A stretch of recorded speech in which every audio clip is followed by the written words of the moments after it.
This week on Back to the Movies, it's Stephen King week. We're talking 1408 and The Mist. It's an evil fucking room. Something in the mist took John Lee. We're going back to the movies. We're going back to the movies. We're going back to the movies. We're going back to the movies. Yeah. What's up, everybody? Welcome to another episode of Back to the Movies, the silver screen time machine where we travel back to a specific year of cinema history and explore what made it special. This season, we're going back to 2007. I'm your host, Ben, and with me, as always, is my co-host, Nat McGee. Nat, how's it going? Hello, Ben. I'm going good. How are you? I'm doing okay. I'm worried about you. You had a medical procedure earlier this week. I did. You were attacked by some terrifying Lovecraftian tentacles. Yes, they got me. They got into my ears. I had a non-emergency surgery on an ear. I had some hearing loss, actually, which is really bad for your podcasting career. You have these little bones in your ear that they vibrate, and if you don't have the right bone density or something, then they don't vibrate correctly, and it's something that was bothering me, so I got a surgery for it, and I'm recovering now. So I'm kind of subdued. I'm kind of out of it, but thank you for asking. I'm all good. To all the fans out there, I'm fine. And we decided the best way to help you with your recuperation was just to watch two harrowing looks at, the human psyche and the insides of a human body, the literal and metaphorical insides of a human being. Exactly. These movies really helped me out. Yeah, these were some real heart warmers that just really put me at ease after going under and getting my body cut into. These were just really helpful in the recovery process. Well, before we get too deep into that discussion, we got to bring on our special guest because we got a great one this week. He is a podcaster, an author, a trivia maestro, an all-around awesome dude. It's Aaron Ware from the Thrash and Treasure podcast. Aaron, thank you for joining us. Holy shit, now I know how my guests feel where I hype them up and introducing them. I feel I might be doing a disservice if I don't say, "G'day, mate. How you doing?" You are our first international guest, I believe. Oh, wow. I'm popping your cherry. Awesome. Well, other than Oscar podcast guys, right? That's a good point. All right. Nick is Italian. There's nothing special about having you on. No, yeah. No, I haven't heard that episode yet. I caught up on quite a few, and I've been listening for quite a few months. So I think ever since I started following you guys, I love cinema. And you started off with 1990, which I was 5 years old, and I realized you guys were only just born. Suddenly I feel old. Not that much older, obviously, but I think I started off with a Ninja Turtles episode. Oh, man. I will say about that you might want to listen out on Thrash and Treasure in the next couple of months because we're going to have a super fucking cool guest. That's all I'm going to say. Okay. From that era, from the Jim Henson Company. I'm not going to say anything because, we all know how scheduling works. And when you say something, things get cancelled. Touch wood. So we hyped the hell out of the Jim Henson Company in that episode. So that's really exciting if it goes down. Listeners, please give us a 5-star review. We ask it all the time, but we aren't getting them. So please do it. We'd really appreciate it. You're listening to the show right now and you're having a good time. So just take a minute, go into Apple Podcasts and leave us a 5-star review. Follow us at BttM Pod on Instagram, Twitter, and TikTok. Ben, I was thinking about this. We really need to give these people some way to be rewarded for these 5-star reviews because we just keep asking and we're like panhandlers. We need to offer something here. Maybe we'll make them something. Maybe you could make them a Naturian DVD or something. We need to bribe these people, man. Before we talk about the movies, we got to talk about what we watched this week. Aaron, it sounds like you have something that you watch that you want to talk about. Oh, no, I if anyone who follows me on Twitter or anyone who knows me knows that I don't really watch anything unless I'm eating because I'm guaranteed to be paying attention to what's on the screen. Having said that, I also have a podcast, which means I'm also editing while I'm eating and watching something.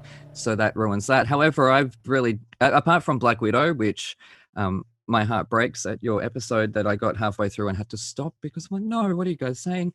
Even then I got about 15 minutes in at that.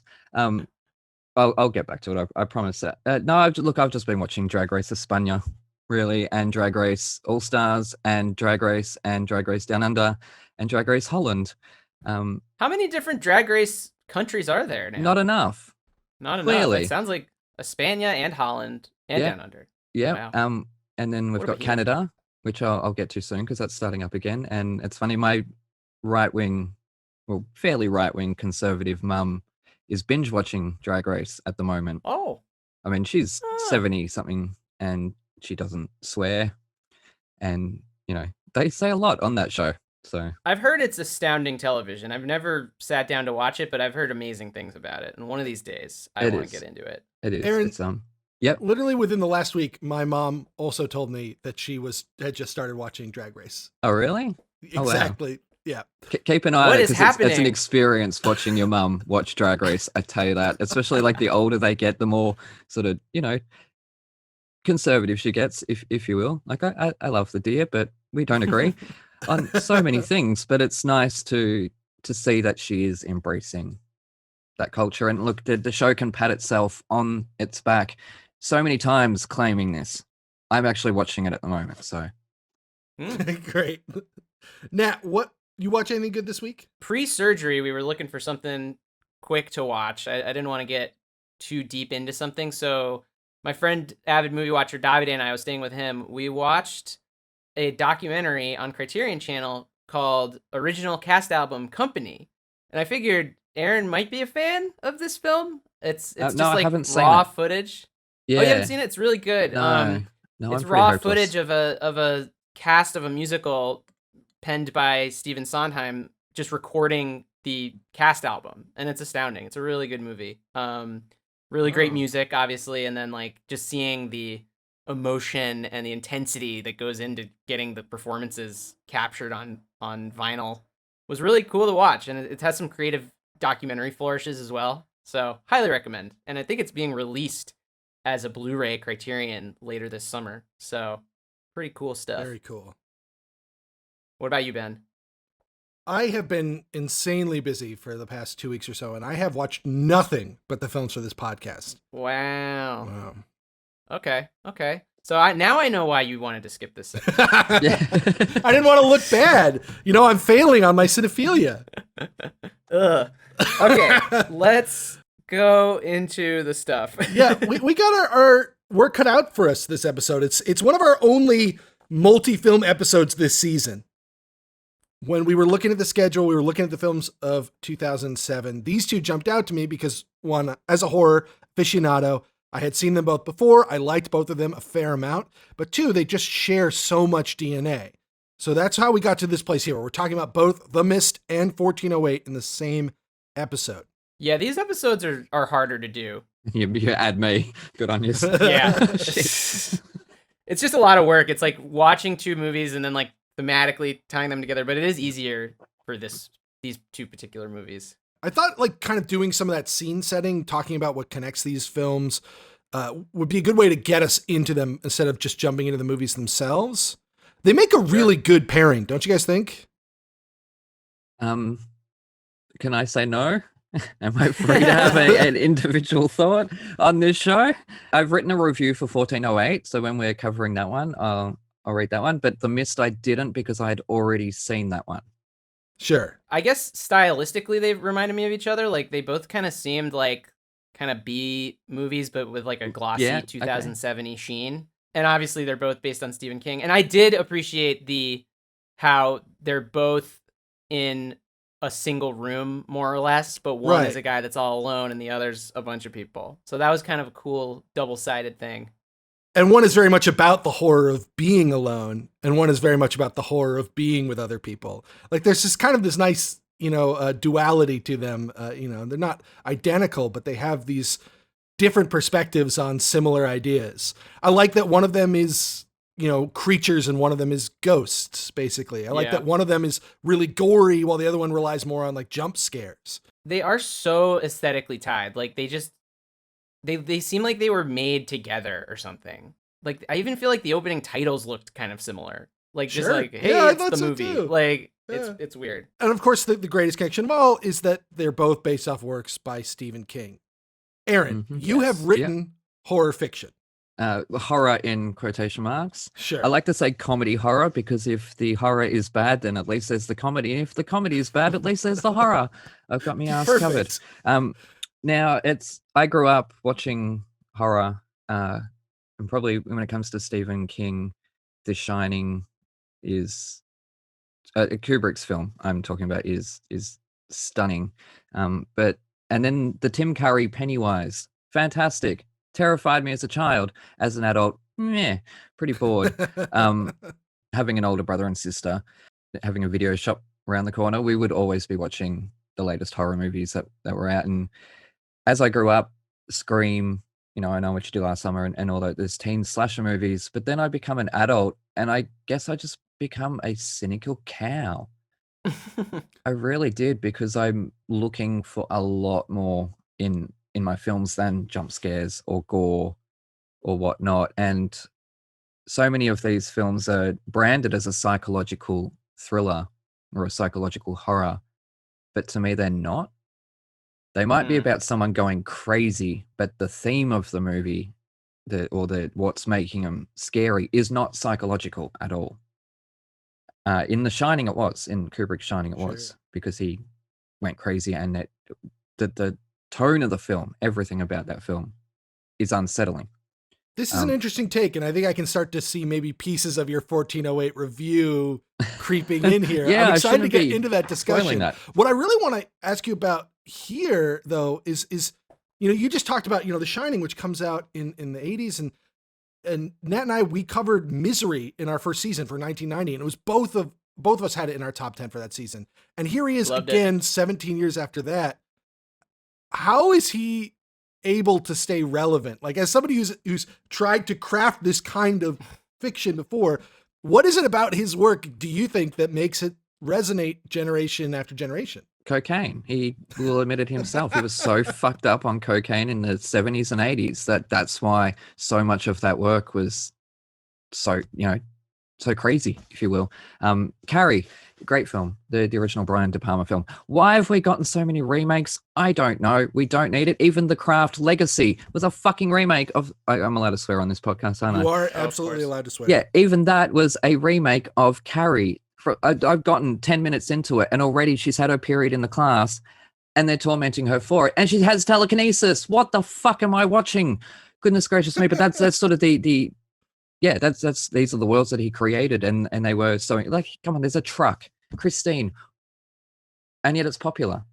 My question is, does he have a bit of a monopoly on the whole horror author thing? Like, he's the only brand horror awareness author is that so great. Yeah, that's a good question. Yeah, and he's got such a large output that there's so much to adapt, and like, you can just always be like, it's a sure thing if we just put Stephen King's name on it, and we can adapt any one of his short stories. And like, he's just sort of like too big to fail. Like, they just you can always just go back to the pile of Stephen King stuff, even if it's maybe not as good as other horror authors that deserve to be adapted. But I don't know. I'm asking you guys. I think that's a little unfair to Stephen King. I think he's earned his place at the top of the anthill, But I can't even name another ant. Like, other it's horror literally authors. his name, King. Yeah, King, yeah. No, it's no disrespect to Stephen King. It's more just like his name for the past 40 years has been synonymous with horror movies. And like, I can't name another author like that. Dean Koontz. In a way that no other author has ever dominated their genre, with maybe the exception of like Tom Clancy in the techno thriller. We talked about him with Hunt for Red October, but King is almost in a league apart, because it's not just like a small subgenre. It's an entire genre that he has so thoroughly dominated. Do you know what it is?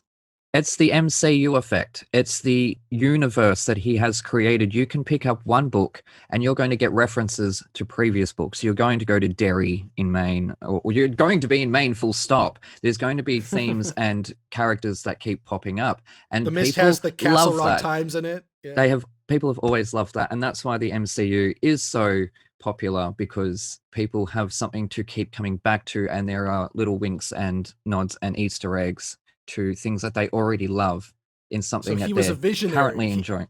Yeah, he was a pioneer, I guess. Yeah. Although I guess Abbott and Costello did with all their movies. which were very popular. No, the Universal monster first, obviously, but it was before them, I think. God, I should know that. Yeah, so I think that's what it is. Really, I think it's that the fact that people can hear about a new Stephen King novel and think, oh, I wonder where that's going to be set. Is it going to be somewhere I know? Is Randall Flagg, who I don't fucking know, I've never seen is it The Stand or The Strand? Stand. See, even that I don't fucking know. Right, is he going to be in the book? Or is the man in the tower or whatever it is in the Dark Tower? I don't know. Shout out to Idris Elba, call me anytime. That I do know. Cinema I know. Yeah, I think it's also just you know that he's gonna be scary. It's like a brand awareness. It's like horror. Yeah. It's all about trying to get scared, and like this guy's got a good track record. He's done scary stuff. Not only that, horror is it's like comedy. It's so incredibly broad, and everybody has their own interpretation of what makes them laugh or what makes them scared. See, this is where I was going with the king of it all. He has a real knack for iconography. You know, I think part of it is that he tends to set his things in places that are slightly old-fashioned, even if they're set in the modern day. And it gives a sense of ever-presence or permanence to the works. You know, it makes them feel more iconic than immediate, which I think makes them more translatable. You know, they're when you think of the iconic or classic horror scenarios, King has a riff on it somewhere. Yeah. Maybe he isn't pushing the boundaries as far as someone like Clive Barker, another horror author that we've talked about on this show. Yeah, he exists. But he is providing like the fundamental language of horror to anyone who wants to engage with it. These two movies are, again, a pretty great example of that, where The Mist is drawing heavily from influences like H.P. Lovecraft, but turning it into this very digestible Stephen Kingified version of it without all of Lovecraft's more problematic elements. Should we get into the movies? Yeah. Absolutely. Great. Yeah, something I know about. I've never read a Stephen King book. I want to start with 1408 because I just want to go right into this review, Aaron. I've been excited about it ever since you emailed me about it. Okay. I'm sure you've well, at least know one of you has heard at least one episode of my podcast. For those listeners that aren't from my show, every week I do a stupid review. So don't be expecting anything. Doesn't matter how much I've done. No, we demand genius and excellence with every segment. No, you've invited the wrong idiot onto that. Oh my God, goodness gracious me. Anyways, when I first saw the cover of this historical drama, I wondered what sort of medieval madness has Stephen King concocted now. So I pressed play on Stan, a cheaper, nastier version of Netflix, only to find there was no bloody Battle of Bramham Moor, nor did Zheng He deliver 300 Korean virgins to the Chinese emperor. In fact, it's not even set in 1408. Upon realizing that this cinematic adaptation is a modern horror, I almost checked out. And in hindsight, I wish I had, for what I found was a cheaper, nastier version of The Shining, a cinematic masterpiece that is hard to overlook with its influential achievements by a thoughtful, lingering, nuanced auteur in full control of his choices. And given author King penned both source materials, it's a shame that so much of this John Cusack vehicle is so cliched that it strongly rings a bell. Boy, was I bored. For everything in this 1408 film seemed and screamed as loud, obnoxious, and marginally directionless. Much like how my parents would describe me. We've seen this before. Studio hires foreign auteur, tells them where to point and shoot, and I'm surprised to see this is Mikhail Hafstrom's second Hollywood feature.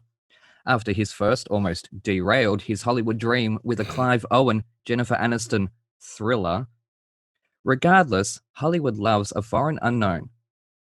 They're not as difficult, nor have a name strong enough in Hollywood as, say, Kubrick had. And why no Joan? Can't these producers read the room? Servicing King fans is one thing, but how about those of us that need a spoonful of Joan Cusack to help the John go down? Anyway, where the acclaimed Swedish director Hafstrom might have created something unique, far too often I could smell the Weinstein sliming in, demanding the film match their ego. Bigger, louder, and jumpier, as if appealing to an unsatisfied, restless moron. which is also how my parents would describe me. Cliched, convoluted, and no Joan. But I'm feeling nice. 1 star.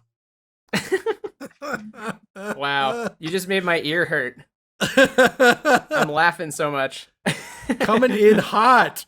He has strong feelings. Oh, I love The Shining. I love The Shining. That I mean, But who this doesn't love The film Shining? was- That is was- a high bar to set for this movie. I don't know if that's entirely King fair. in a hotel. A horror. Like, really? What do I need? Now, how about you? Yeah, I gotta agree with Aaron on this one. I think similarities are striking. Listen, this Well, it's movie psychological was, in quotation marks. yeah, it felt like an airplane watch kind of movie. Like, it just screams kind of like B movie-ish, and I'm not gonna lie, I liked some parts of it. I liked the first like opening 30 minutes. It did derail pretty heavily towards the end. I was intrigued though. I was impressed that they were actually gonna go for it with him in the room all by himself the entire time. But it just got so goofball and so silly that I just had to check out, as Aaron lovely put it. Lovely put it. It's the drugs, guys. So yeah, I don't know, Ben. What about you? You know, the goofiness is one of the things I love about it. When I think about the horror of the mid 2000s and 2007 in particular, that was the year that Rob Zombie's Halloween came out. That was the year that Dead Silence was James Wan's big You're not follow-up helping. to Saw. Like, it was a bad era for Yeah, that's horror. what I'm saying. It was a bad absolutely. era. It may be one of the worst eras for horror ever. Just unbelievably bad films. Yeah. And I did not see 1408 in 2007. I had no interest in seeing it. I remember watching the trailer and thinking it looked incredibly stupid. Yep. But I caught it some years later because somebody had recommended on one of those lists, like, you know, underrated horror movies that you didn't see or something like that. And I think this movie is so much better than the dreck that made up the genre of that year. Yes, it doesn't compare to The Shining. I never even thought to compare it to that in my mind because The Shining is a near perfect film. It is, you know, in the pantheon. And this movie is serviceable. It's pretty interesting. It has a weird performance in it that I like. It has some really powerful imagery in it that I think is effective. And it also has a lot of really goofy shit, like Samuel L. Jackson hanging out inside a refrigerator, that I also find endearing and kind of wild and wonderful. I find with horror, the thing that drives me away more than anything else is the uninspired, is the thing that doesn't push any boundaries, that doesn't try anything interesting. And I don't think you could say that of this movie. No, not at all. Ben, I think what we've learned in 2007 about your taste is that you're willing to forgive like big swings when Yeah, I am. the ideas behind them are like trying to be original or like presented in a weird, interesting way. Are they big swings? Were they original? That's what I would like to know. But I just want to throw in that the two scariest, the Mist, I'll get to my feelings on that, but let's take that out of 2007. The two scariest films out of that year, and I'll fight anybody on this, were There Will Be Blood and No Country for Old Men. That Two of the most performance, intense movies, sure. They I agree with that. terrifying on a psychological level because people like that exist in this world. That's why it's scary. Whereas I'm not scared of some shitty looking apparition jumping out of a fucking window. What? When they went full ghost, I was blown away. Like actual like half opacity ghost walking around. I was like, wow, they're really going for this ghost thing. I'm impressed. They're really going for it. Yeah, it's a big swing. Ghosts aren't scary to me. They can't hurt me. And that's the thing is, if they can move foreign objects, right, then they should be able to hurt me. Yeah, they just want to mess with you. So it's all bullshit to me. So that doesn't scare me. But if he was in a hotel room full of spiders, I live in Australia, kids. You have no fucking idea. I got a spider bite the other day. I nearly took a photo of it, but I didn't want to subject everyone to that. Anyways, I'm glad to be alive. Let's That's what I'm return to saying. that conversation with the Mist. Yeah, because that that'll would be have scared relevant me. there. Oh yeah, why did I? No, but a hotel room full of spiders, that would have got me. That's scary. Just a combination of the two Or- movies. Any one of the Kardashians. Just no, thank you. Aaron, I'm glad you mentioned Mikhail Hofstrom. I do think it's worth noting him. He's had such a limping career since this film. Yeah. He's been a genre journeyman with no other real major credits, but he was a very exciting director coming out of Sweden. Yeah. That's what Hollywood loves. Yeah. And it just didn't translate well. It didn't work very well. There's one other person I really want to talk about behind the scenes for this movie, though, and that's the producer, Lorenzo Di Bonaventura. Oh, I thought you were talking about Harvey Weinstein from. I was getting excited. No executives. I mean the actual boots on the ground producer of this film. This guy had a very interesting 2007 because he also produced Transformers. He also produced Stardust. He also produced Shooter, a movie we're not covering for this season. But, he had his hand in a lot of pies. Big shot. I like the diversity of those choices. None of those movies is a flawless film, but he's diversifying his portfolio. He's backing a wide range of projects. I don't know if any of those movies are a good film either, but he's probably made a lot of money. On Transformers alone. Mm-hmm.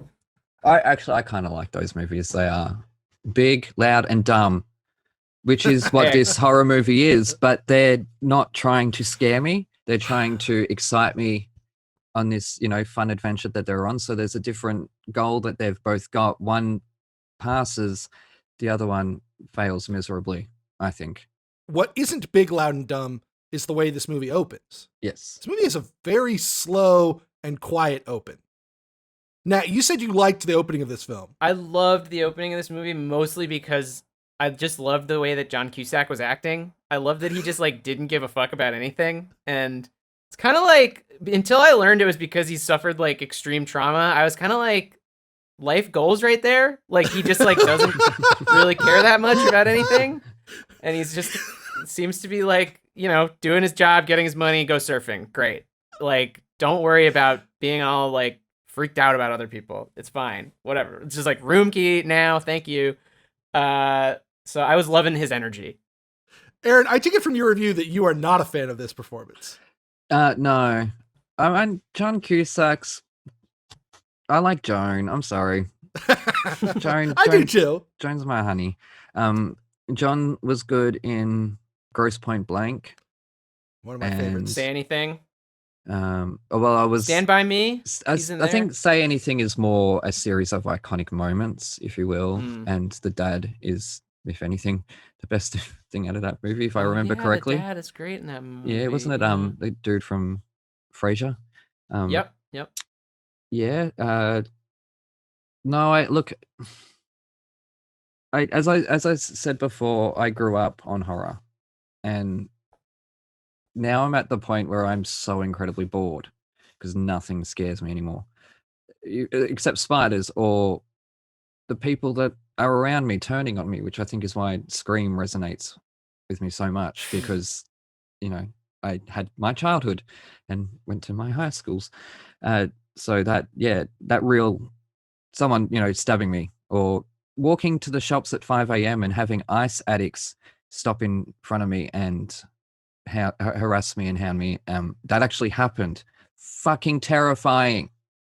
But so this shit is why like you're this, more afraid of No Country for Old Men. That's just getting shot randomly. Yeah. And I live in Australia, funnily enough, where we're not carrying guns or, have liberal gun laws for crime. We had one massacre.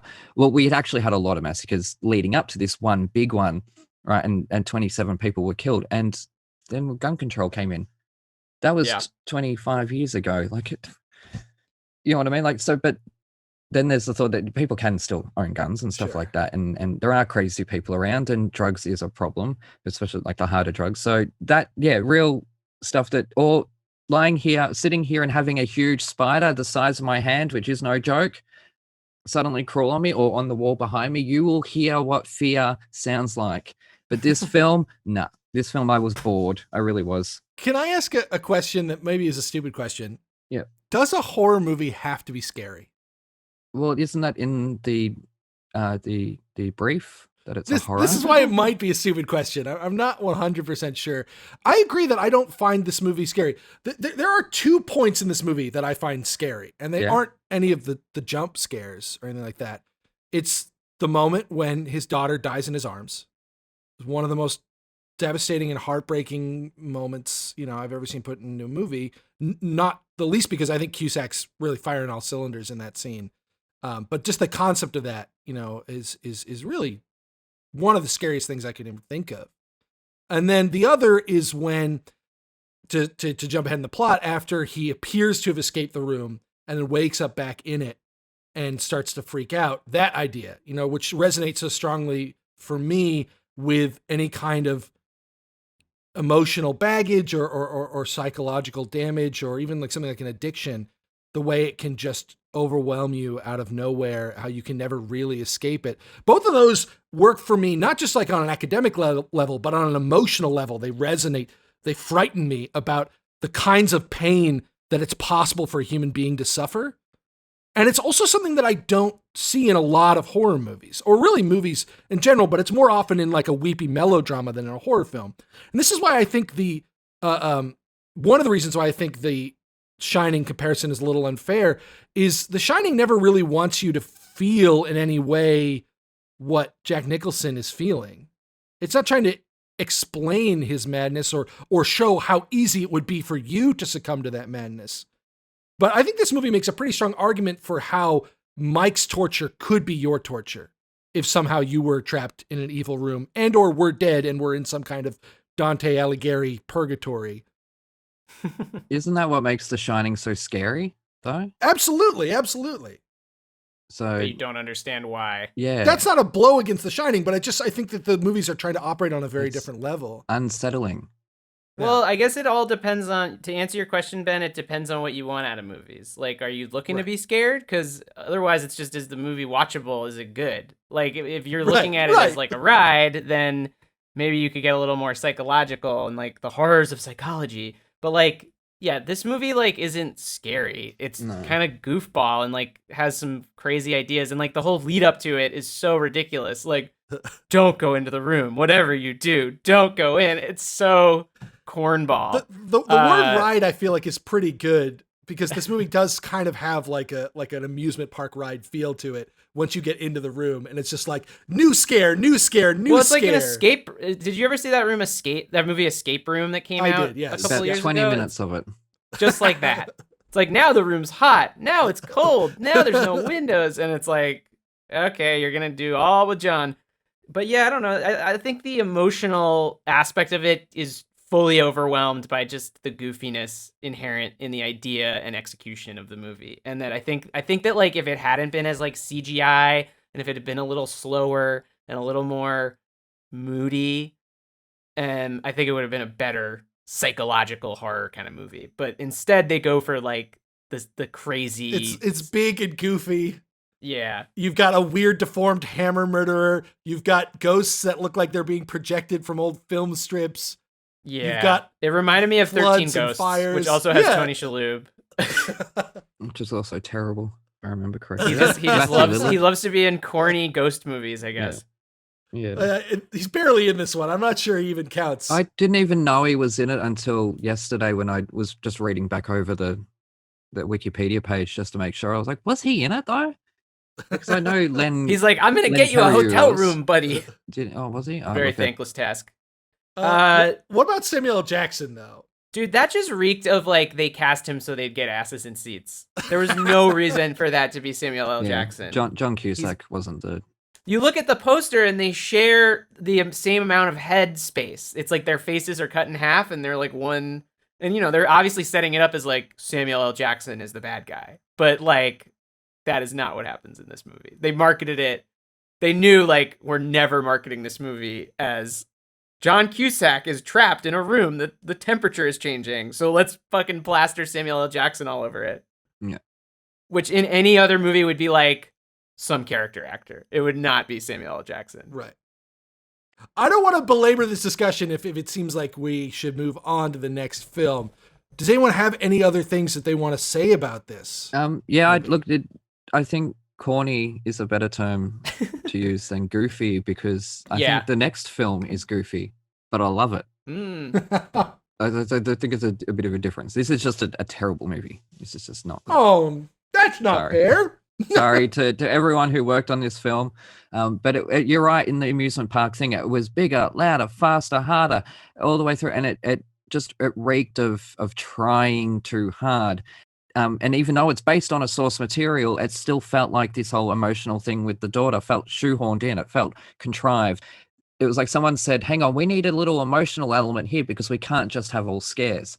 But I completely agree with that, because like I loved his character until I found out, oh, he's like this because of baggage. I think I would have enjoyed it more if he was just a curmudgeonly dude. Yeah, like me. It's just like me in it's one just room about for the getting past year scared. and a But half. instead it's like a math problem. It's like, you are sad because daughter died. Like, and that kind of thing always bothers me in these movies.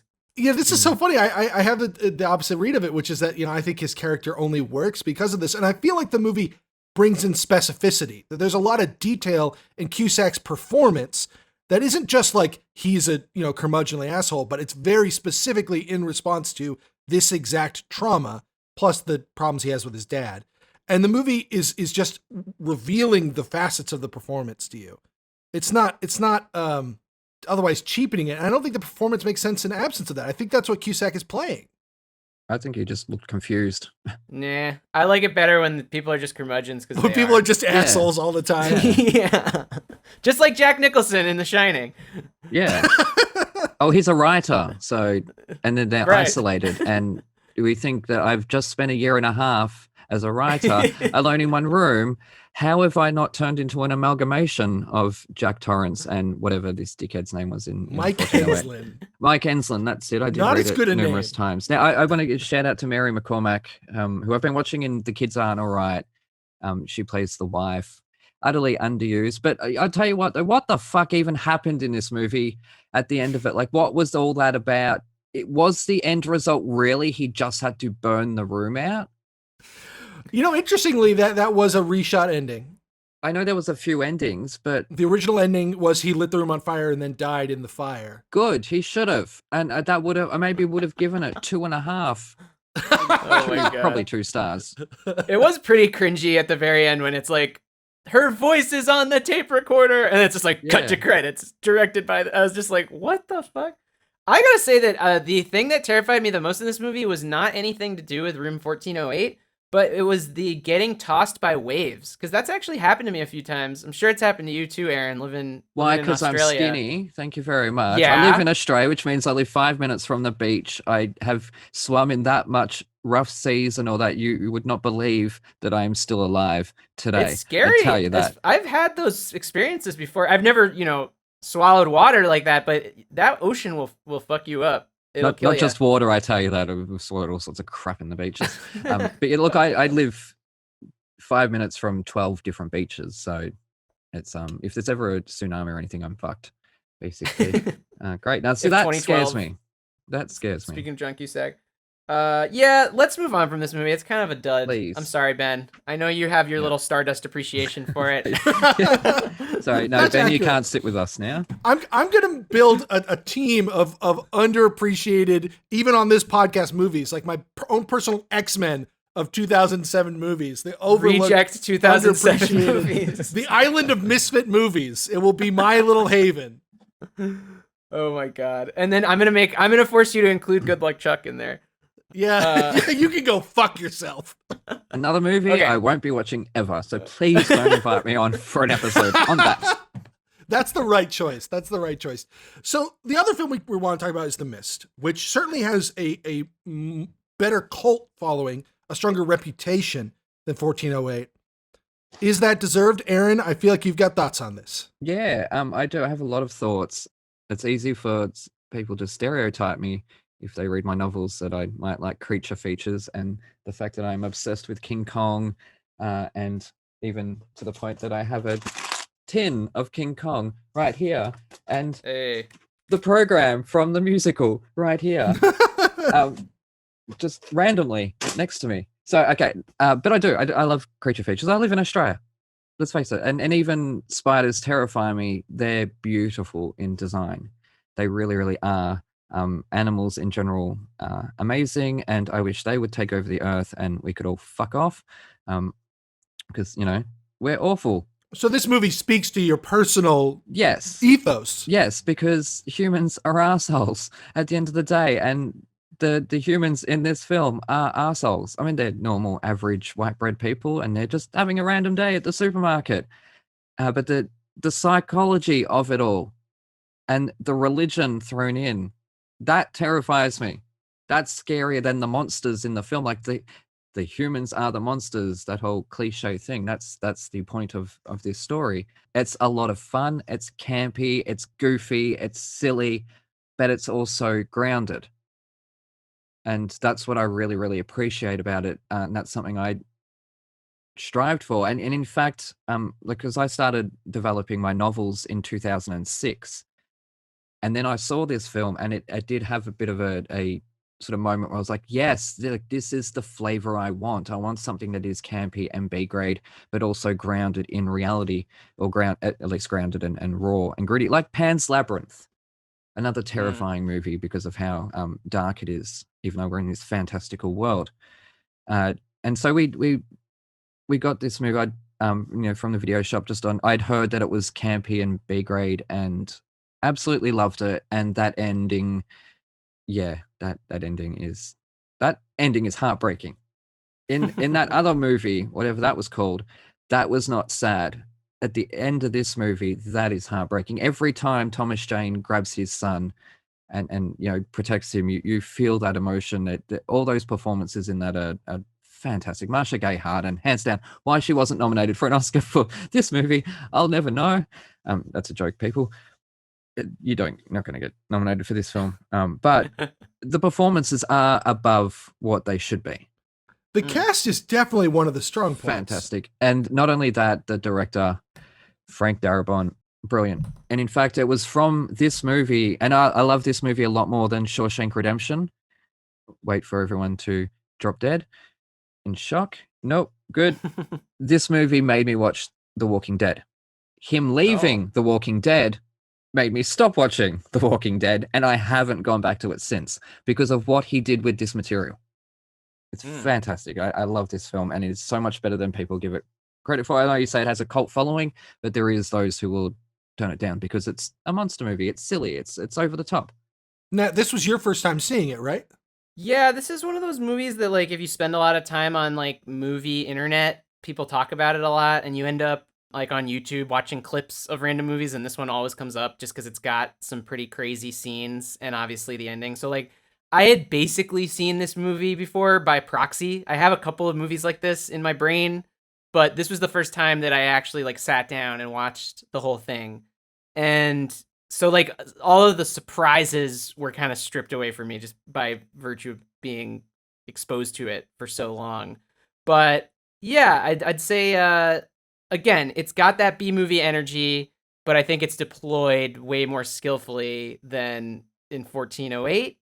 And it's got a lot to offer. It's not my favorite style, but I can see why people are really into this movie and, like, why it speaks to people. And also, it is one of the few movies out there that is, like, true doom ending beyond anything like The Departed, where everybody dies, or, like, any movie where everybody dies. This movie's further than that because it's just the dramatic irony that happens at the very heartbreak, end. It's like Romeo and Juliet is the only other thing I can think of that is equally the layers of devastation, where it's just like, and then this terrible thing happens, and then this terrible thing happens, and then this terrible thing happens. Yeah, what happened to Frank Darabont? Like, what, 14 years earlier, it's like Andy Dufresne's and Red reuniting on the beach? 14 years, what did he, like, did he go through a divorce or something? Like, 14 years later, it's like, man. You know what happened to him is he directed one of the biggest bombs in Hollywood history, and it train wrecked his film directing career, and maybe made him feel a little cynical about things. What film was that? Was that The Majestic? Oh, yeah, I still haven't seen that one, even though I love his work. But I remember being 12 and, like, knowing all of a sudden, like, what a bomb is. Like, by seeing the trailers for that movie, I could tell, like, oh, that's gonna bomb. And I was like, what am I saying? For me, it was Waterworld. Yeah, when you were 5 years old, and I was. Unfortunately, unlike Waterworld, nobody is going out and trying to reclaim The Majestic. It will remain a forgotten movie. It will just be a footnote in the career of Frank Darabont because he has directed other great films. For me, it's all about the Green Mile. That's my Darabont film right there. I love do how love the Green Mile too. long-winded it is. I love how obsessed with its kind of themes and atmosphere it is. I had seen The Mist before. I'm a pretty big fan of The Mist. I think it's a little sloppy, which is weird coming from him. I feel like his movies aren't usually sloppy, and I don't know if it was that he was pushing up against the budget. The film had a very low budget. I don't know if it was just him wanting to experiment with like different modes of filmmaking. He talked about wanting it to be very documentary style, about, having the extras integrated with the actors at all times and trying to create like the environment of the store. But this movie always feels like it needed another polish in the screenwriting phase before it got to shooting, where a lot of characters feel kind of flat to me. Andre Braugher's a really great example of that. He's presented early on as being an important character, but he really only has one character trait. A lot of the set pieces feel like they're kind of in the wrong order to me. They're all good in isolation, but they kind of don't build on each other in a way that I find super satisfying. So I do really like this movie. I like how far it reaches. I love how violent it is. That's a big selling point for a horror movie, is that it's going to be violent. And this movie doesn't pull any punches. It really, from the very first tentacle attack, when those tentacles just rip the guy open without any effort at all, you're like, holy shit, to the insect sting where the girl's face swells up to twice its size. Like, it really wants to push that level. And not a lot of horror movies have the courage to do that. They usually want to try and make it more visceral, but less imaginative. The guy and setting so I himself on appreciate fire. Yeah. Yeah. It's funny that you say that he wanted to be a documentary style, because that is like not the sense that I got from this movie at all. For me, it felt like a Twilight Zone episode. Like, it all felt very like staged. For him, I think it was like, it's in the way he films it, right? There's a lot of unbroken takes of the camera moving freely around the actors. It's a lot of stuff like placing them in their environment. But I agree, the script feels very Twilight Zone-y. The editing also does, with all the fade outs. This kind of like, they almost feel like commercial breaks between the set pieces. The way it's shot, it's so fluid. It's not like something like United 93, which really does feel like a documentary. Like, this was so like, now we're moving the camera over to this person while they talk. Like, it doesn't feel like it's in the store with them, at least to me. So I don't understand. It seemed like it had a lot of conflicting influences. Yeah. Am I using the term right, cinema verite? That it sort of has that I feel? think that's reasonably acceptable. That was a mode of documentary filmmaking that emphasized boots on the ground, fly on the wall, capturing moments as they happened, not staging or recreating them. It feels like a play.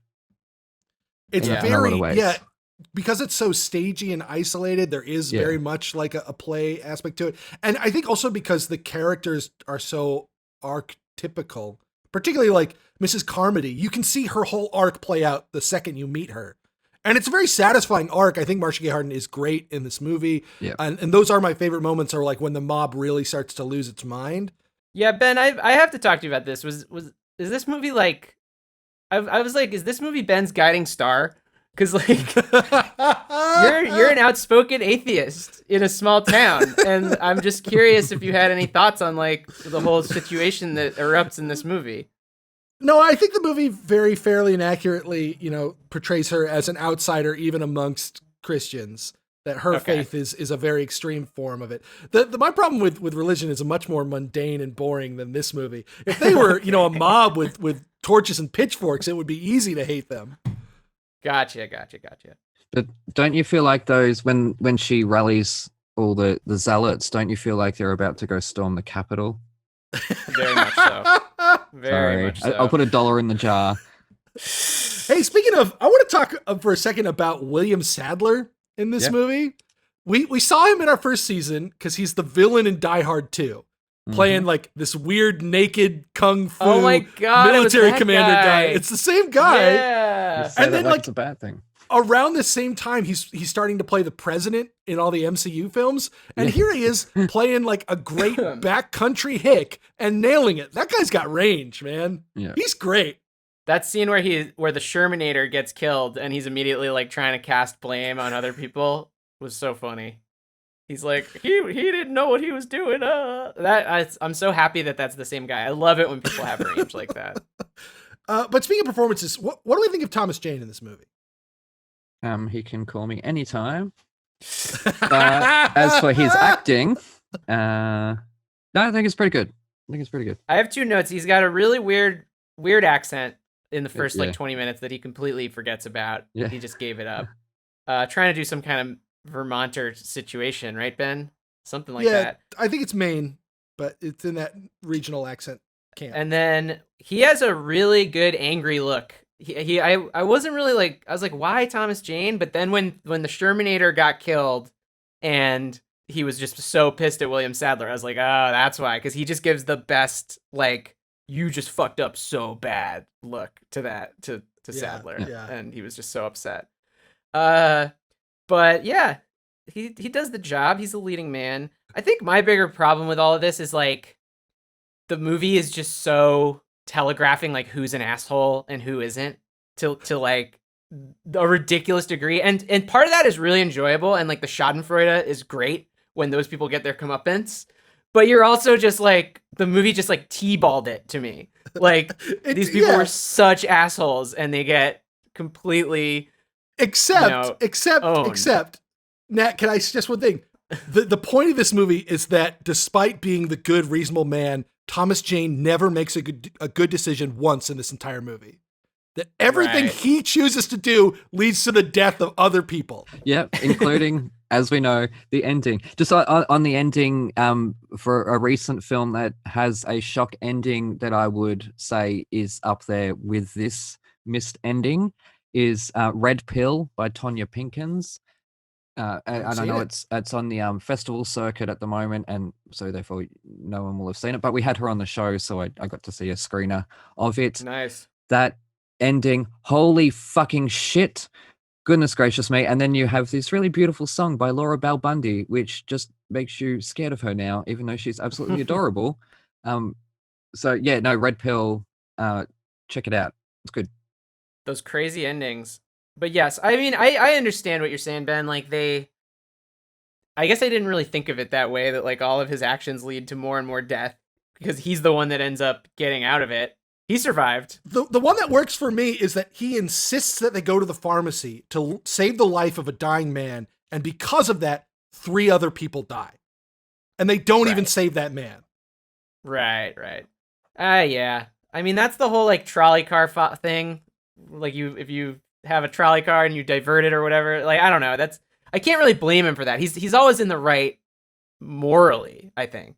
It's just that he's not expecting there to be fucking acid spiders in the pharmacy. And I think King's point is that like the universe is not a moral universe, that it doesn't matter if what you're doing is right by your definition of what's right and wrong. Things are arbitrary. People will die. People will get hurt. The bug will sting the nice girl and it will leave the crazy woman alone. Yeah. Mm-hmm. And that's a really fun way to look at life and just go through the world that way. It's a winning combination for happiness. I want to lighten it up a bit.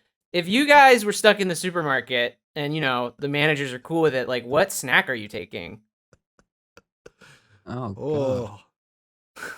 Now, see, I'm in America here, aren't I? So therefore, Three Musketeers, because we don't get them in Australia. So anytime I am anywhere that I can get a Three Musketeers, and I've had it a lot over time. I had a bag. I like that. 40 of them. I feel like those are packed with protein that I don't really know about. I don't know. They're just chocolate to me. That nougat seems like it's got a lot of elements that are unexplainable. That whipped feeling. Yeah. What about you, Ben? What are you eating at the supermarket? I mean, I'm a lover of cheese, and it's going to go bad pretty fast. So I think that's where I'm headed. 1408. Zing! Nice. I just want to say Vegemite. If I'm stuck in a supermarket in America, give me a piece of fucking home. I need Vegemite or Tim Tams, and I am fine. And if you haven't had Tim Tams, seek them out. Aaron, you're really leaning into the Australianness right now, right? I need Vegemite. Vegemite is mother's milk. We're raised to eat it by the spoonful. Well, at least we were in this house because we're mental. And it's really good. I love it. So I'll be going for the salt and vinegar chips and maybe the Cheez-Its and God, Coke. I love a Cheez-It. Don't have to worry about the diet anymore. So like, give me the real Coke stuff, just like Stephen King would. So yeah, I don't know. What else do you want to talk about with the movie? I want to ask you guys, what's the scariest creature? Humans. No, Other than the seriously, they're humans. morons. They're trapped in this supermarket, right? They've got all this stuff around them. Why the fuck did they not build a giant fan? That's what I want to know. Build a giant fan, put it on the back of a truck, and you could go anywhere in town and keep the mist away from you guys, or away from them, not you two. Obviously, it's not real. You know what I mean? Like that was the whole film. I'm sitting there going, build a fan. They really don't experiment very much. Well, do the monsters need mist? Do they need mist to survive, or is it just that they come from out of it? Because maybe. Oh, I guess the bugs do come out of the mist, but Yeah. if you'd think if they were traveling out of the mist, they would have attacked, like the bigger creatures would have attacked the inside the supermarket. How is that mist staying out of the supermarket? That's what I do want to know. You know what this is sounding like? It's sounding like you would have founded an entire faction within the fan faction within the supermarket, and you would have ended up killing 7 people. Trying to get, and then you would have immediately been dragged away. Look at the size of me, Nat. Do you think I am surviving this film at all? Like, I might be lucky that they'll look at me and go, "No, I'm not going to eat you because there's nothing fucking of you," or they're going to think I'm one of them. You might get Andre Brower on your side though if you're like fans. You're like, now that's a good idea. Yeah, probably. Yeah, what this movie really boils down to is just like, be cool in the face of monsters. Like, the coolest character is Ollie, the bag boy guy, or not the Dude, bag. Toby Jones killing it in this Toby movie. Jones, Dobby from Harry Potter. For anyone at home who didn't know that, he is Dobby. And like, we love him in this movie because he just tells people to fuck off when they're being annoying. He is always down. He's always got Thomas Jane's back, and he shoots Marcia Gay Harden in the face, and like, he's the hero of the movie. So I guess that's the lesson of the movie. It's like, if shit's hitting the fan, just be like the cool guy who's willing to like shoot people. Be like Dobby. All right. You guys ready for some symbolism here? She doesn't just shoot him in the face. She shoots her in the forehead and marks her with the mark of Cain. Yep. Because she has killed her fellow man. She's killed her There you brother. go. So you're saying it's a bad thing that he shot her in the face? No, it's symbolic. I'm thinking it's religious. It's like references, you know? I don't know if that actually means anything. But the movie sure wants you to see that that's exactly where it is. Yeah. Well, wouldn't that make it like the mortal sin or whatever? The original sin? Is that what that is? The original sin's the apple. Oh, okay. So that was the this is the first murder. Portal to the bug dimension. Yes, yeah. We haven't answered the bug question yet. What's the scariest bug? Spider bug? Oh, for me, it's Stinging the goddamn stinger bugs that fly in. Like, anything that's grounded doesn't freak me out half as much as buzzing shit that's gonna fly right at my face. Yeah, bees and wasps I stay away from. Bees I'm absolutely fine with. However, I was in Bora Bora sitting on the beach, and I put my hand to my mouth like I'm doing now, and I looked down and there was a giant hornet on my hand.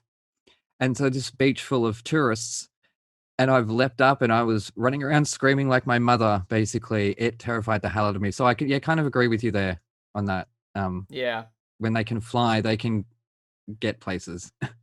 When they get super big, I'm kind of like, just take me, it's fine. Like, what am I going to do? But when it's like a fly that I could actually hit with a broom, it's like, okay, I actually have a dog in this fight, and I need to be scared here.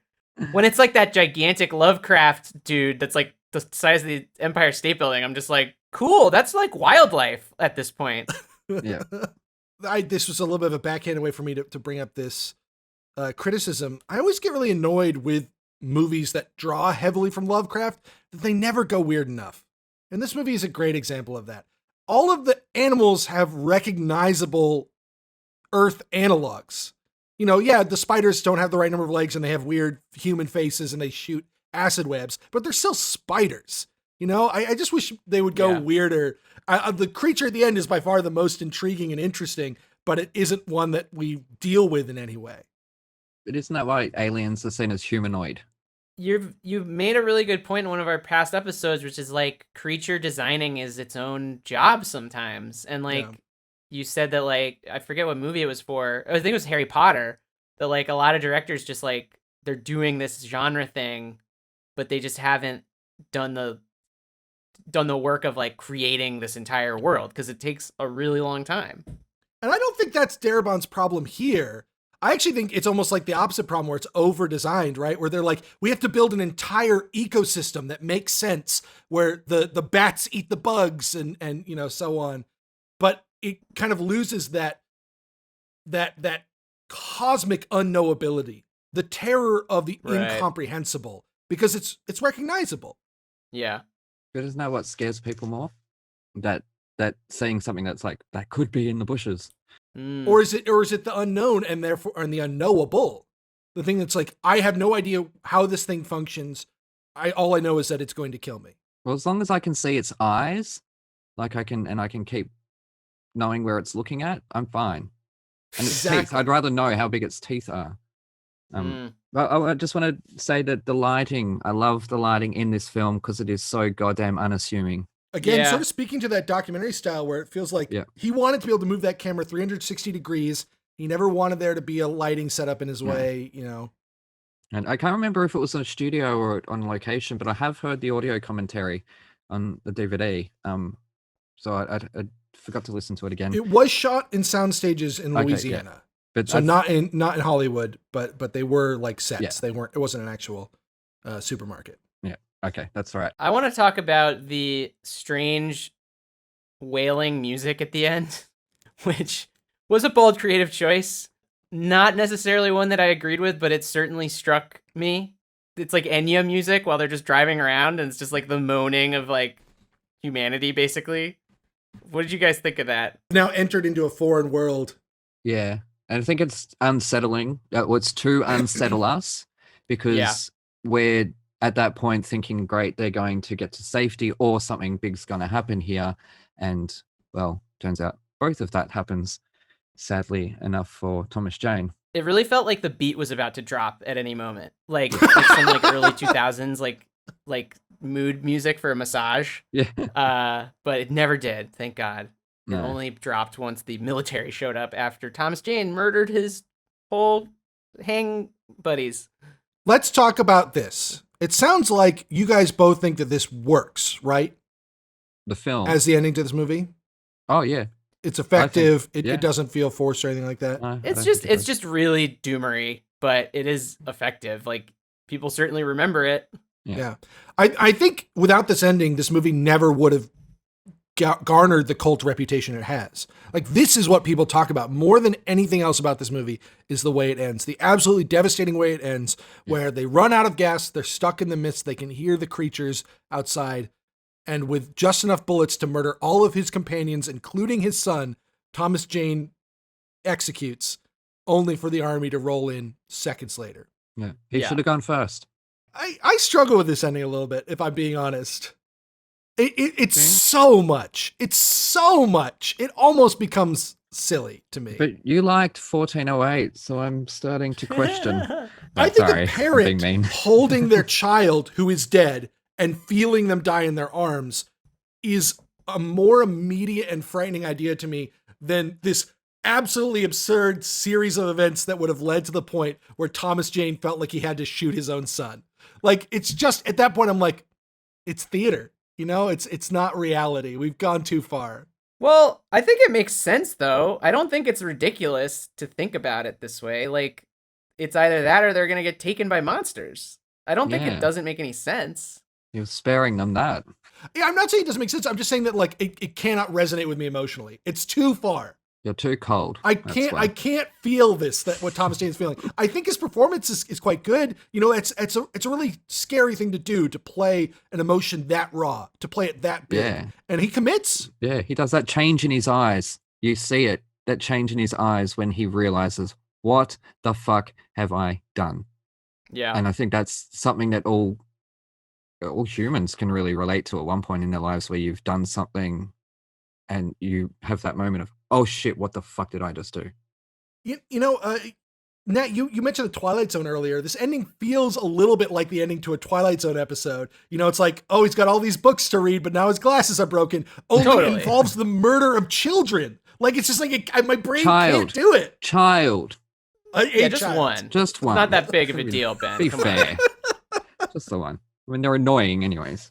It is, it's devastating, and yeah, emotionally, I'm not, like, feeling it in a way that is like super serious. Like it's still like a pretty dumb horror movie to me, but I think it's like a good story. It's not, it leaves you feeling something. I don't think it's meaningless. And it really does speak to the nihilism of the rest of the movie, of how poorly his decisions have worked out in every instance. Of course, the final, most drastic one would work out the worst. Yeah. Well, and you know that online there's a Curb Your Enthusiasm version of this, right?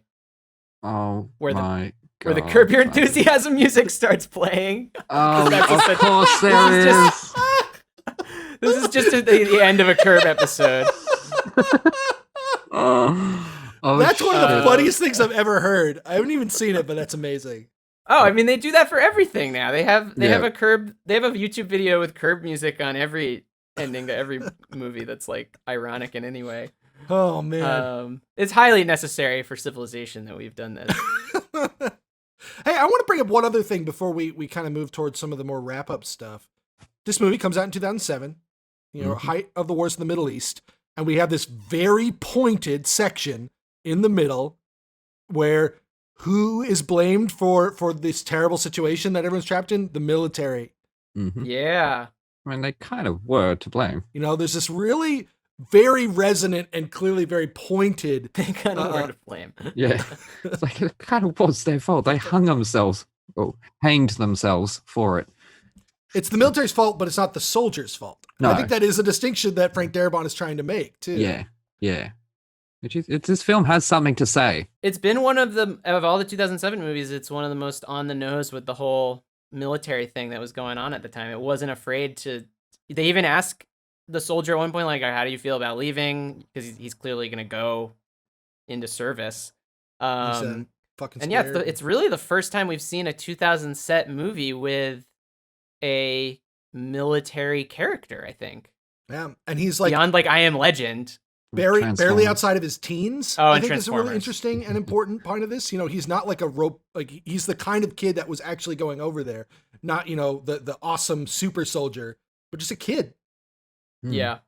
It does have something to say. It's like the religious zealot will sacrifice the military. Like it's so pointed with all of the archetypes of the characters. And it is interesting. It's a fun watch, and I don't know what it has to say about the Middle East specifically, other than maybe that like it's opening up a can of worms to go there. Is it saying anything about the Middle East, or is it saying how quick people are to turn on their military? But you take all those issues and separate that from the campy horror, and I think you have a pretty corny drama out of that. Yeah. Put them both together and they work. I think they complement each other because it is, a bit campy, a bit on the nose, but fun. A lot more fun than fucking John Cusack scrunching his face up for 90 minutes, which, the mist being a bit longer. That's my kind of fun too. I like them both. Listen, man, no matter what, don't go into that room. Yeah. I'm surprised it hasn't become a meme, honestly, that he's like, I'm going to the room. And he's like, no, don't go to the room. It's so silly. Now, it could, it's not my show, not my show, so I shouldn't be asking the questions, but could you see the mist connected to, like, Pacific Rim? Because there's this whole portal to another world, and we're in an age of cinematic universes, obviously. Sure, I could see it. Yeah. You mentioned earlier Pan's Labyrinth 2. Darabont brought that up as an influence on him when making the movie. Yeah. And now, it's like cycling back to Del Toro, directors referencing each other. Yeah.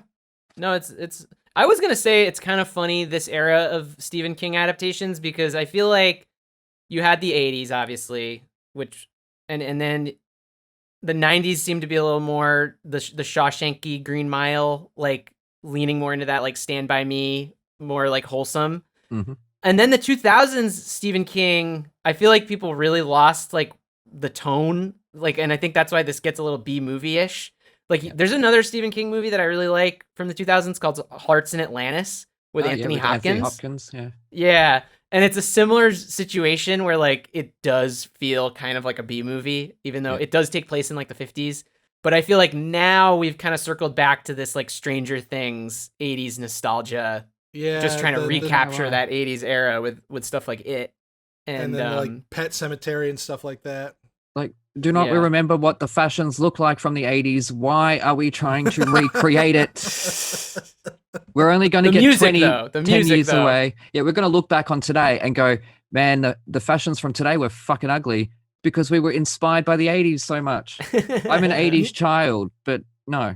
You know what I think did it is, I always love like picking out the movies that cause shifts and trends.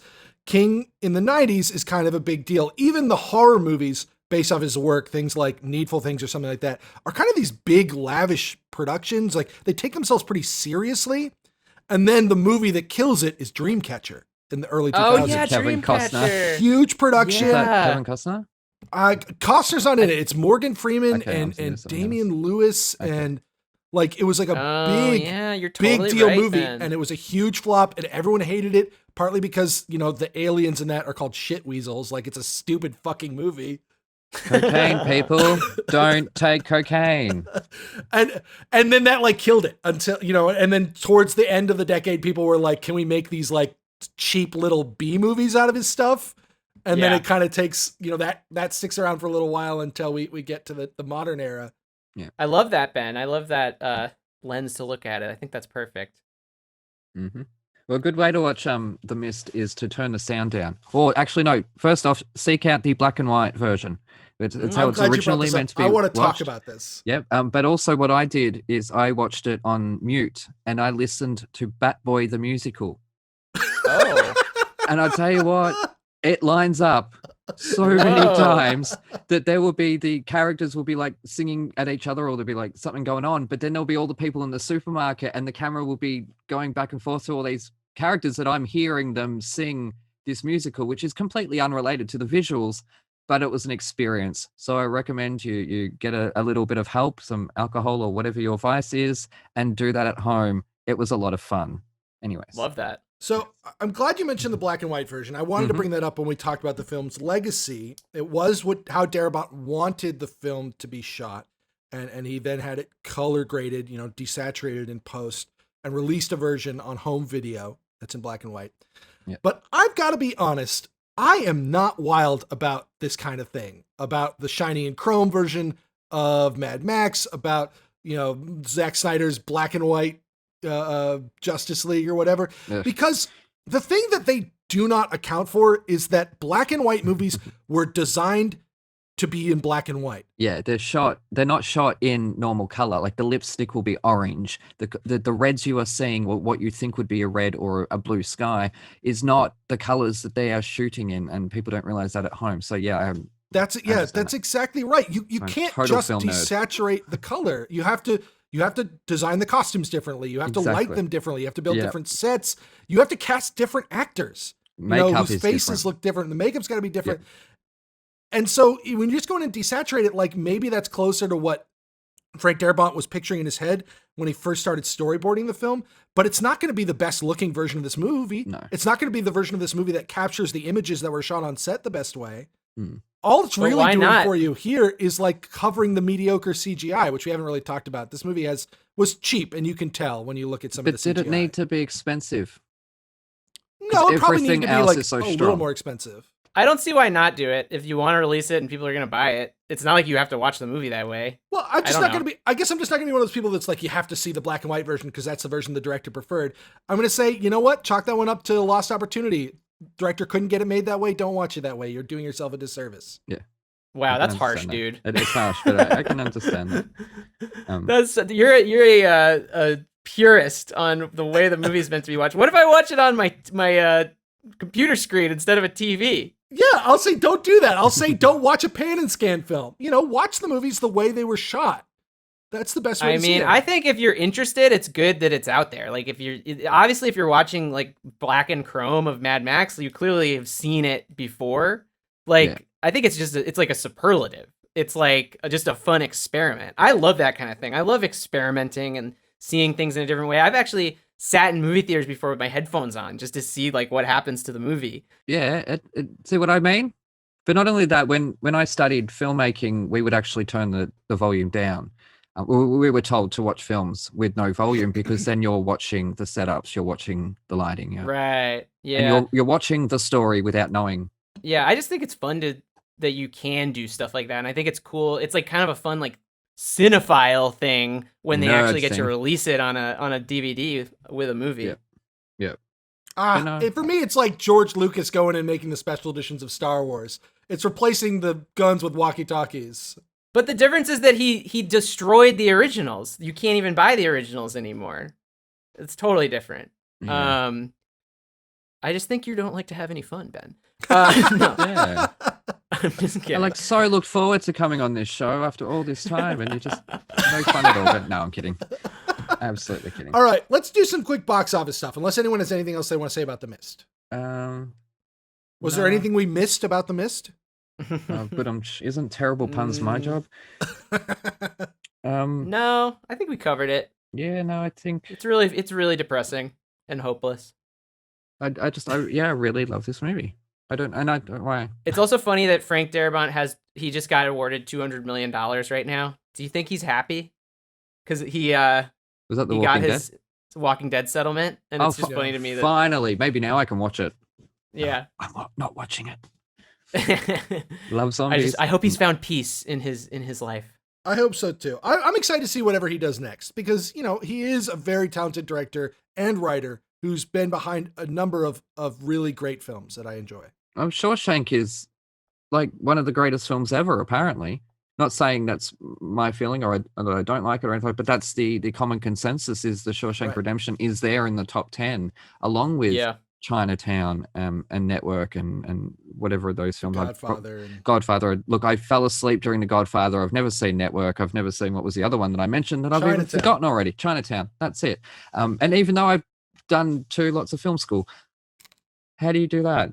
Probably because I had too much. There's always something you haven't watched. Exactly, which is good. Like I've never seen a Barbra Streisand movie, and I will go to the grave not having seen a Barbra Streisand movie.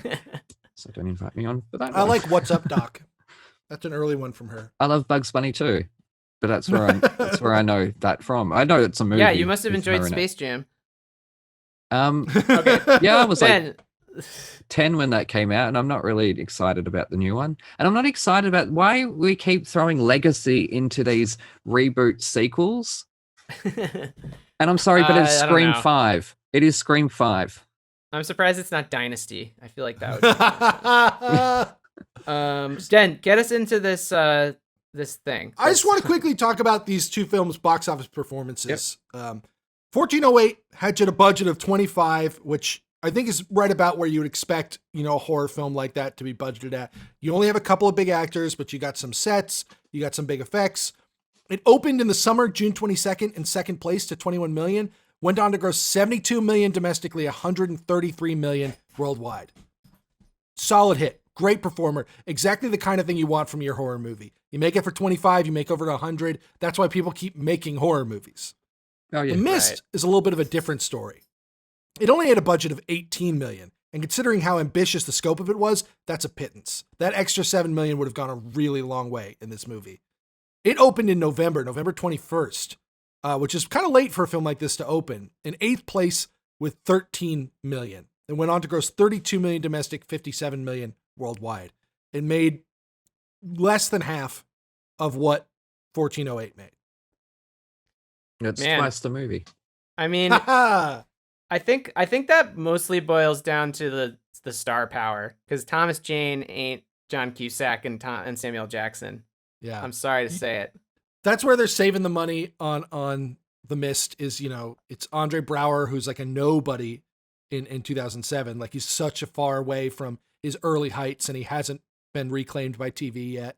You've got all these people who are going to show up on The Walking Dead, but right now are just like working actors. Marcia Gay Harden is maybe the biggest star in the movie, but she hasn't been relevant in like a decade at that point. Yeah. Oh, really?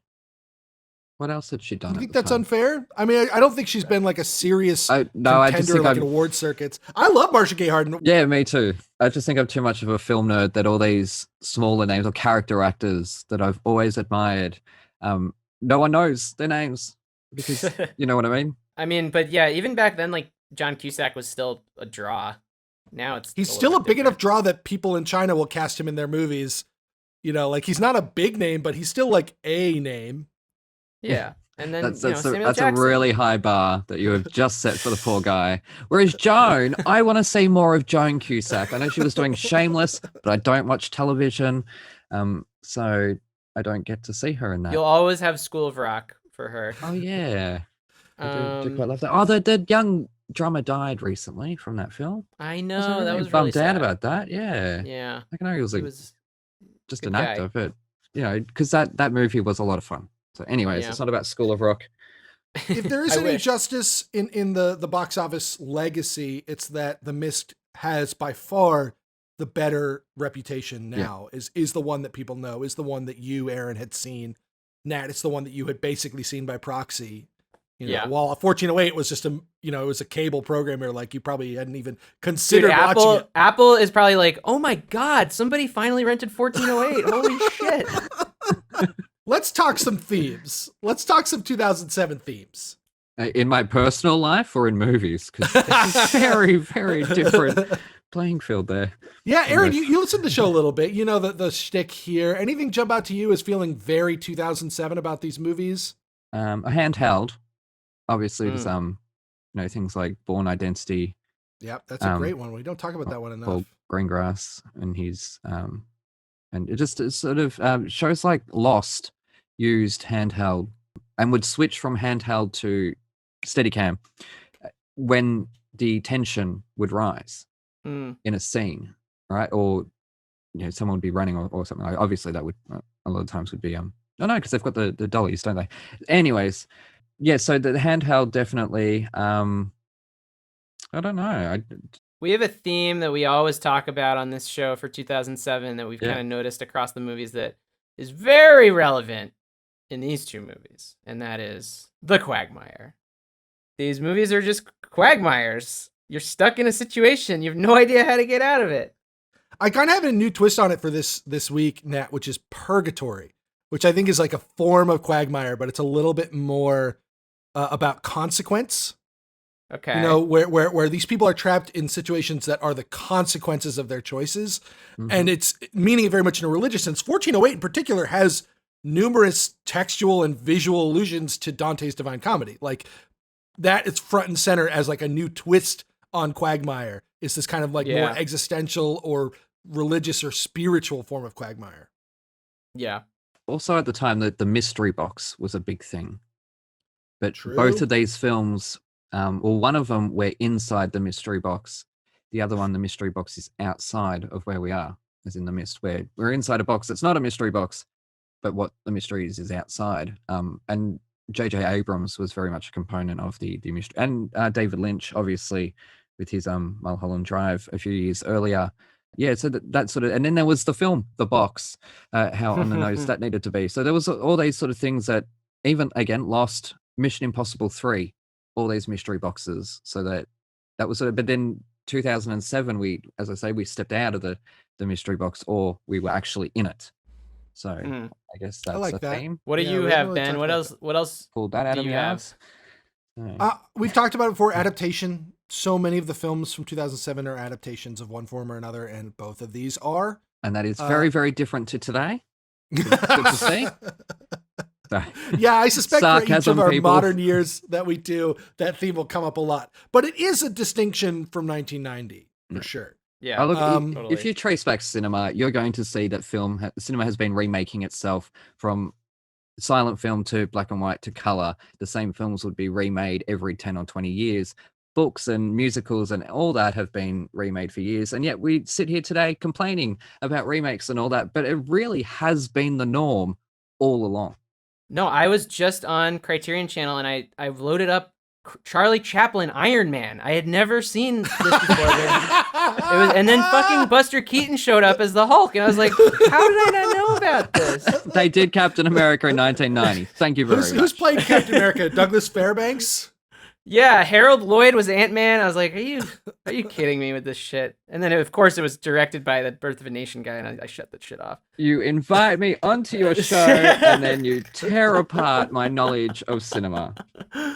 Matt, not wrong. We're jumping around here a little bit, but for tech here, I wanted to ask you, do you think it's possible that The Mist is one of the earliest film examples of somebody using a cell phone as a flashlight? Yeah, I noticed that. He does use his phone. And it's the old school method of using the flip phone. The actual light of the phone and not like a flashlight that is embedded in your phone. I'm sure there's other examples, but we can just say that that's the first one. Sure. Why not? It definitely jumped out to me when that happened. I was like, oh, that's a good tech moment. The only other one I saw was, and this isn't like a 2007 specific tech, but I don't even know if they still use these at libraries, but those newspaper reader things. Like the microfiche readers. The microfilms. Yeah. Have they just digitized all that shit by this point, or are people still jumping on those things at libraries? I've been to many libraries that still have those. I think it all has to do with budgets and funding. Probably in Kazakhstan and smaller countries, no, I'm not making a joke here. They get a lot of like cameras and stuff like that from America and Australia and countries when the technology here outgrows what we're using. So they sell them off to smaller countries to use on their TV stations and stuff like that. Yeah. Or Vermont, like Ben's been to these libraries. We don't have the newfangled technology up here. Just because you went to college, you think you're better than me? You're still using a flip phone? Oh my God, that guy. I mean, I was using a flip phone through most of college, so. All right, Ben, is that all we got for this Stephen King episode? I think that's covered it all. We've got. I'm a little sad that neither of you guys took to 1408. I thought maybe it would earn a little bit of respect. Anything I'm sad you took to it. Hey, I like that first half hour. That energy is very... That's like my healing energy for this ear problem I had. That's how I'm going to act while this thing fixes itself. Just like, yeah, give me the key. Give me the key. Okay, I don't care. Give me the key. Yeah, give me the key so I can stab it in my eyes and not have to watch this movie. Sorry, Ben. I promise. Well, listeners, you should watch the two films and report in on your opinions. Mm-hmm. You can do so at BttM Pod on Instagram, Twitter, and TikTok, or you can send us an email, bttmpod@gmail.com. And while you're at it, please leave us a 5-star review. Tune in next week when, I'm saying it here for the record, Nat and I will have come up with some kind of incentive scheme, and we will be announcing it. Yeah. And then you can finally have a reason to write a 5-star review for us. Aaron, thank you so much for joining us. It was a blast having you on. If our listeners want to hear more from you, where can they do so? I'm on Twitter at Ware, which is AZZA, or ZZ, as you guys say in Australia. Ware, WARE, or at Thrash and Treasure, which is our podcast. You can find that on Spotify, iTunes, is it? Or Apple, and all the places that you can get podcasts, or you can check out my novels at thetonistantales.com. Do that all the time. That's funny though, you've invited me on BttM podcast, which obviously in the gay community, a bottom is a certain thing. And then in 2 hours time, this is no joke, in 2 hours time, I will be on a podcast where we will be reviewing ZZ Top. So I have never felt... going from bottom to top in one day. I have never felt more versatile in my life than I do today. Wow. So how weird is that? It's an honor. I was going to recommend to our listeners, if you're a fan of me and my family, you can listen to my mom and Aaron talk on one of the episodes of the podcast. What a full circle moment this is. For those at home, am I allowed to name drop? Like just say Allison? Yeah, please. For those at home, Allison taught me how to use Zoom. And then today I've taught Ben and Nat how to use Zoom. So how weird is that? I'm just some idiot in Australia. What the hell is wrong with you people? Like, goodness gracious me. Why am I here? No, it's a great episode where they talk about Rammstein. Is that the correct pronunciation? Mm-hmm. Yeah. So check it out. And I have into that kind of thing. Yep. I have trouble saying the word penis in front of your mum, and she says Me too. Quite finally. Great podcasting was had by all. Yes. I wouldn't have gotten any of the guests without Allison coming on. So next time you see her, please give her a big hug from me. I will. Thanks to Andy Gagnon for our music and Jackie Saltzman for our artwork. Yeah. And for Back to the Movies, this has been Nat. I'm Ben, and we'll see you next week when we go back to the movies.